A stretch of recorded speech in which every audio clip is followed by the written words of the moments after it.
11 de junho de 1962, 3 da manhã. A maré da Baía de São Francisco está subindo e na cela 138 da Penitenciária Federal de Alcatraz, um guarda passa a lanterna pelo rosto de Frank Morris e segue em frente. O que ninguém sabe ainda é que aquela cabeça parada no travesseiro é feita de papel machê, sabão e cabelo humano de verdade. Frank Morris não está mais na ilha e nas próximas 6 horas, 3 homens vão desaparecer do mapa de um jeito que o FBI, mais de 6 décadas depois, ainda não conseguiu explicar. Se você é do tipo que precisa entender o que aconteceu de verdade, que não engole a versão mastigada de televisão, se inscreve aqui no nosso canal, que está apenas no seu início, ativa o sininho que avisa quando a próxima investigação sair e deixa seu like, porque essa história, no fim, tem um detalhe brasileiro que praticamente não é noticiado, mas aqui no Puro Fato eu entrego tudo. Alcatraz não era uma prisão comum, era um lugar para onde o sistema americano mandava quem já tinha tentado escapar de outras prisões. A Rocha era como chamavam, uma ilha de granito a 2,5 km do continente, cercada de água gelada, correntes traiçoeiras e, dizia a propaganda do governo, tubarões. Quem caía em Alcatraz caía no fim do mundo e, oficialmente, ninguém saía dali nadando. Franklin Morris, 35 anos, órfão desde os 11, criado em casas de adoção, fichado pela primeira vez aos 13, QI medido em 133, para se ter uma ideia, isso é mais alto que 98% da população. Já tinha fugido de uma prisão na Louisiana antes, por isso foi parar em Alcatraz em janeiro de 1960, condenado a 10 anos por assaltar bancos, furtos, além de contar com uma extensa ficha criminal. No mesmo bloco, algumas celas adiante, 2 irmãos da Flórida, John, que tinha chegado à prisão no final também de 1960, e Clarence Angley, que chegou a Alcatraz em 1961. Eram assaltantes de banco. Já tinham tentado escapar de outras prisões antes.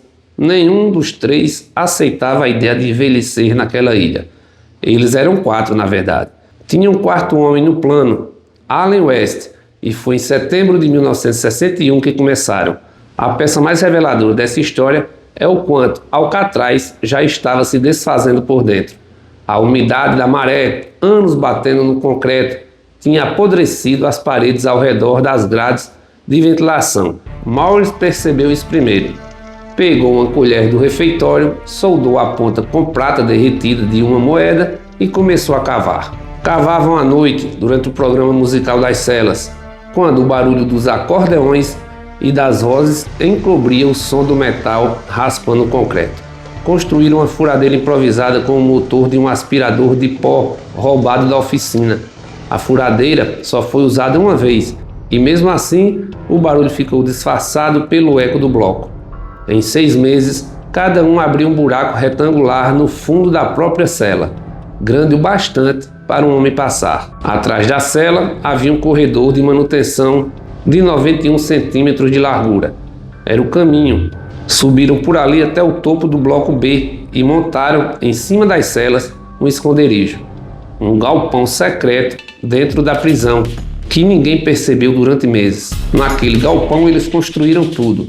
Uma jangada inflável feita com mais de 50 capas de chuva, costuradas e coladas, coletes salva-vidas, remos de madeira. E o detalhe que entrou para a história: 3 cabeças falsas modeladas em papel machê e tinta, com cabelo humano de verdade recolhido do chão da barbearia da prisão. Cada cabeça foi pintada à mão, olhos, sobrancelhas, sombra de barba, para enganar a lanterna do guarda do escuro. Na noite de 11 de junho de 1962, depois das 9h30, eles colocaram as cabeças nos travesseiros, passaram pelos buracos, subiram pelo corredor, atravessaram um duto de ventilação no telhado e caminharam pela cobertura da prisão à vista de qualquer guarda que olhasse para cima. Ninguém olhou. Desceram por uma tubulação até o pátio, pularam 2 cercas e chegaram à praia nordeste da ilha. Lá, inflaram a jangada com fole improvisado, feito a partir de uma sanfona desmontada. Allen West, o 4º homem, ficou para trás. A parede falsa que ele tinha colado com cimento para esconder o buraco, naquela noite simplesmente não saiu. Quando ele finalmente conseguiu se libertar, os outros 3 já tinham partido. Eram mais ou menos 11h30 da noite. A última vez que alguém viu Frank Morris e os irmãos Engel com vida foi a balsa improvisada dele desaparecendo na neblina em direção a alguma luz no continente. Talvez Angel Island, talvez o Mary Higgins, talvez nada. Na manhã seguinte, 12 de junho, um guarda encontrou as cabeças. O FBI desceu na ilha com helicópteros, barcos, mergulhadores, cães. Vasculharam cada metro da costa da Califórnia. Acharam um remo improvisado boiando, perto de Angel Island. Acharam um pacote selado a vácuo com fotos da família dos Engel. Acharam pedaços de capa de chuva. Acharam um cinto inflável de borracha, mas não acharam corpo nenhum. A versão oficial, repetida por décadas, foi a mais convincente. Os 3 tinham sido levados pela correnteza. A água da Bahia em junho fica por volta de 12 graus. As correntes são muito fortes. Ninguém atravessava aquilo numa balsa de capa de chuva. O FBI fechou o caso em 31 de dezembro de 1979, depois de 17 anos de investigação. Para o FBI, os 3 tinham desaparecido para sempre nas águas da Bahia. Só que tem um problema com essa versão. Vários, na verdade. A mãe dos Engel, Raquel, recebeu cartões de Natal assinados pelos 2 filhos durante anos depois da fuga. Em 15 de julho de 1973, ela faleceu em Husky, Flórida. No enterro, 2 homens altos, disfarçados de mulher, com maquiagem pesada, apareceram, ficaram afastados e foram embora antes do fim, mesmo com presença de agentes do FBI no velório. Vizinhos juraram que eram John e Clarence. A família passou décadas dizendo que sabia da verdade, que os irmãos tinham conseguido. Agora se liga nessa outra versão, ainda mais estranha. Em 1992, um homem chamado Fred Breeze bateu na porta da família Engel, na Geórgia, e entregou uma fotografia. Breeze era um sem futuro da Flórida, com várias passagens pela polícia, que conhecia John e Clarence desde a infância.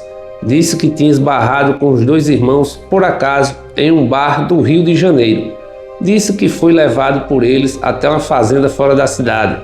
Contou também que tinha tirado aquela foto no meio do mato, em frente a um cupizeiro de barro vermelho. Segundo Breeze, a foto era de 1975, 13 anos depois da fuga. E ele guardou aquilo por 17 anos antes de aparecer com a foto na mão da família. A história brasileira não começou com Breeze. O FBI já tinha estado aqui antes. Em janeiro de 1965, agentes federais americanos foram despachados para a América do Sul atrás de Clarence Engel, depois de uma pista que dizia que ele estava vivendo no Rio. Não acharam evidência direta. A pista esfriou.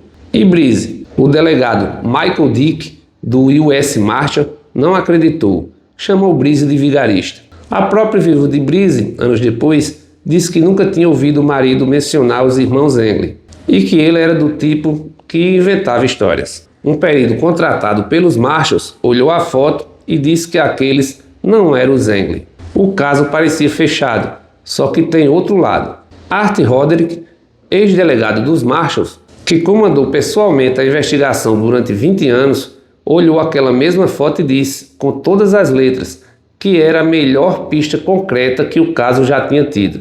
Até hoje, os Marshalls seguem analisando essas imagens em parceria com a Interpol. Porque a fuga de Alcatraz continua sendo um caso em aberto da Interpol, e qualquer dos irmãos Engel que pisar em solo brasileiro, hoje, oficialmente, ainda pode ser preso.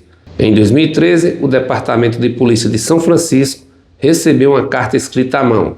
O remetente assinava como John Engel, dizia ter 83 anos, dizia estar doente de CA, dizia que tinha vivido em Seattle, na Dakota do Norte e no sul da Califórnia, e dizia que Frank Morris tinha falecido em 2008, que Clarence Engel tinha falecido em 2011, e oferecia uma troca, 1 ano de prisão em troca de tratamento médico, e ele entregava o paradeiro. O FBI analisou a carta, caligrafia, impressões digitais, traços de DNA. O resultado oficial foi um termo técnico que diz tudo, inconclusivo. Não conseguiram provar que era ele, não conseguiram provar que não era. Em 2018, o FBI confirmou publicamente que a investigação tinha sido reaberta. Hoje, Alcatraz é um museu. Cerca de 1.600.000 pessoas visitam a ilha por ano. Na cela de Frank Morris, atrás do vidro, está uma das cabeças de papel machê originais. O cabelo ainda é dele. A tinta, depois de 6 décadas, começou a descascar. Os Marshalls americanos mantêm o caso oficialmente em aberto. Frank Morris, John Engle e Clarence Engle continuam no papel foragidos da justiça americana, uma das fichas de procurados mais antigas ainda ativas do governo dos Estados Unidos. Se eles foram engolidos pela Bahia, uma corrente devolveu pedaços, mas nunca um osso. Se eles chegaram à terra, sumiram melhor do que qualquer fugitivo da história moderna. E se aquela carta de 2013 foi mesmo escrita pelo punho de John Engle, então, em algum lugar do oeste americano, um senhor de 83 anos pegou uma caneta, pediu ajuda e sumiu de novo. A última pista deles, que ninguém conseguiu desmentir, é aquela fotografia. 2 homens sorrindo no meio da mata brasileira. E em algum cartório dos Estados Unidos, um mandado de prisão que ainda está aberto, esperando o nome de cada um dos 3. Os mandados, por lei americana, só expiram quando cada homem completar 100 anos. Frank Morris, se estivesse vivo hoje, em maio de 2026, teria 99. O mandado de prisão dele expira no 1º dia de setembro deste ano. E até lá, oficialmente, ele ainda é um foragido da justiça americana.